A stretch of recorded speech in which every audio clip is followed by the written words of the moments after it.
আল্লাহুম্মা সাল্লি আলা সাইয়্যিদিনা মাওলানা নাবিয়ানা মুহাম্মদ। এই দুরূদ যদি নবীর না হয় তাহলে কি হবে? বালাগাল উলা বিকামালিহি কাশাফাত দুজা বিজামালিহি হাসানাত জামিউ খিসালিহি সাল্লু আলাইহি ওয়া আলিহি। এই দুরূদ যদি নবীর না হয় তাহলে কি হবে?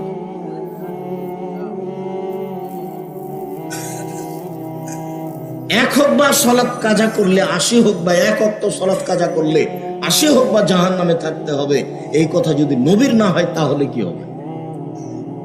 ধর্মের নামে যে আপনি বক্তব্য দিচ্ছেন ঘন্টার ঘন্টা, কি যে বললেন আপনি নিজেই জানেন না, কেসা কাহিনী বলে সব ধ্বংস করলেন জাতিকে।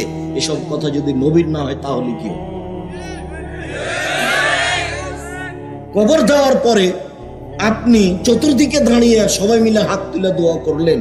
যদি কবর দেওয়ার পরে সবাই মিলে চতুর্দিকে দাঁড়িয়ে হাত তুলে দোয়া করা নবীর না হয় তাহলে আপনার কি হবে? কবর দেওয়ার পরে যে আপনি খেজুরের ডাল পুঁতে দিলেন, এটা যদি নবীর না হয় তাহলে আপনার কি হবে? মানুষ অসুস্থ হয়েছে, তাই আপনি মসজিদে 5000 টাকা দান করে দিলেন আর সব ইমামকে বললেন যে আমার বাপের জন্য দোয়া করেন। এই পদ্ধতি যদি নবীর না হয় তাহলে আপনার কি হবে? লোকটা মারা গেছে, অজু দিয়ে গোসল দিতে হবে, তা না করে আপনি পেট চেপে পেশাব পায়খানা বের করলেন। আপনি তাকে গোসল দেওয়ার পূর্বে নখ কাটলেন, গোপ ছোট করলেন, পরিষ্কার পরিচ্ছন্নতায় গেলেন। এইসব নীতি যদি নবীর না হয় তাহলে আপনার কি হবে?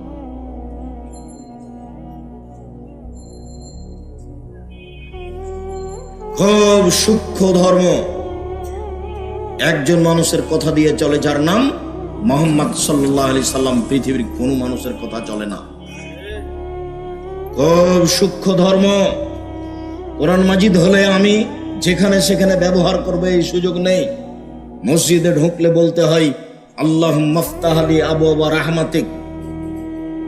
পেশাব পায়খানায় ঢুকলে বলতে হয় আল্লাহুম্মা ইন্নী আউযু বিকা মিনাল খুবুসি ওয়াল খাবাইস।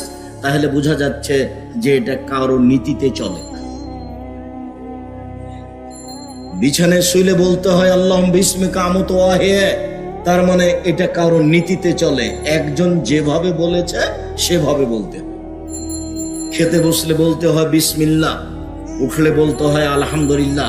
তাহলে বোঝা যাচ্ছে এটা আরেকজনের নীতিতে চলে।